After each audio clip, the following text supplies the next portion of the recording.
All right, I always get the feeling that the real season kind of starts the week of Penn State versus Ohio State, Neil, because no matter what Penn State does against everybody else on the schedule, to me, this is the measuring stick. If you want to win Big Ten championships, if you want to contend nationally, you're going to have to beat Ohio State. Yeah, I don't think anybody expects that this year. And the moons always have to align for Penn State, especially these last few years. Now you're dealing with sanctions, coaching transition. I don't know how many times it's really they've been on an equal playing field. Ohio State is the benchmark even nationally, so I think this is going to be very tough. But once they get the program going, that's who you're going to be measured on. One of the people you're going to be measuring. And I've kind of made the point this week a little bit that even if Penn State gets everything going, they recruit well, they get the kind of personnel that James Franklin and his staff want in here, you still have to be on your A game when you're going to play the likes of an Urban Meyer and Larry Johnson and Luke Fickell, or when you play a Mark D'Antonio in Michigan State. So, again, that's why I enjoy this, because the mistakes that Penn State has made in some of these games, these are all learning experiences for us about this coaching staff as well. Yeah, and I think that's how it should be, though. Your Penn State football, we're here, underneath the stadium. Today it's raining. 107,000 people. You have some of the premier facilities in history in not only Big Ten but college football. So you need to be measured against Ohio State and Michigan State. So I'm anxious to see when they get their program going, even the fact that they're in a pretty loaded division, just to get to the Big Ten championship game. I'm sure when Penn State got into Big Ten in 1993, they would have thought they were going to have been in more Rose Bowls than they've been in. Sure. Ohio State has scored 50 or more points in 4 straight games. Penn State has scored 19 points total in its last 2. But you made a comment to me a couple days ago.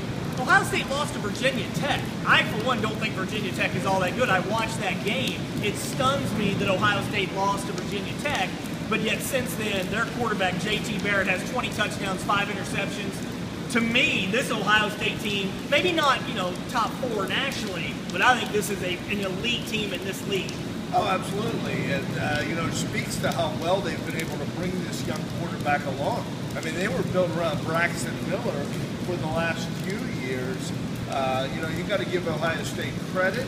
But, I don't think anybody has been overly impressive consistently in the Big Ten. Even Michigan State went to Purdue, struggled, and, there have been times, I'm not saying that I don't think Penn State can win this game, but I think they can hang in there if they do a lot of things better than they have been and their defense continues to play.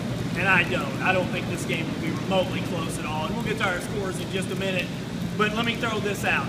The dominate the state component that James Franklin's talking about, you got to figure that rubs Urban Meyer the wrong way a little bit. He's going to want to stick it to Penn State from that standpoint. Larry Johnson didn't get the job, not once, not twice. Larry's a class guy, said all the right things, no bitterness. Got to think he's going to want to stick it to Penn State. This is Penn State's down. When James Franklin was at Vanderbilt, they backed out of a game against Ohio State. Could there be some ill will there? I think this is an opportunity. I wonder why the heck Vanderbilt would have ever scheduled. I just think this is an opportunity that if Ohio State gets a chance to step on Penn State's throat, not only will they'll keep their foot on their throat. Probably. I mean, they challenged the spot last year with about a 30 or 40 point lead, and they won by 50 points last year.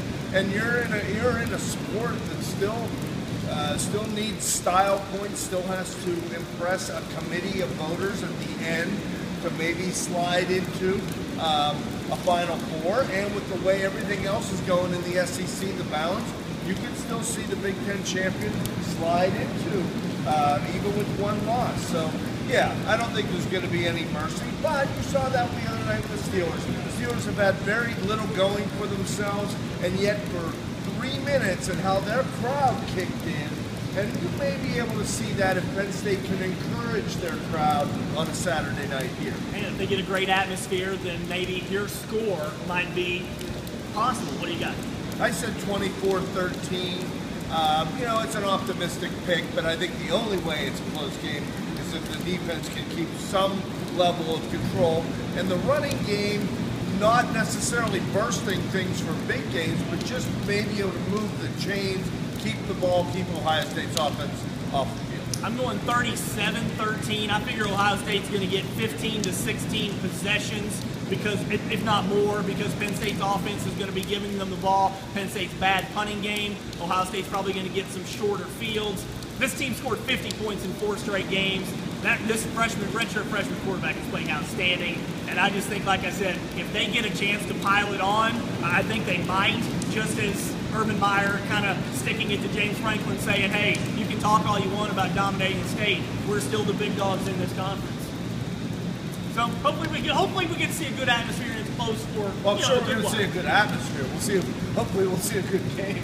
All right, for Neil Rudel, I'm Corey Geiger, Kristen Nelson on our video. Thanks for tuning in.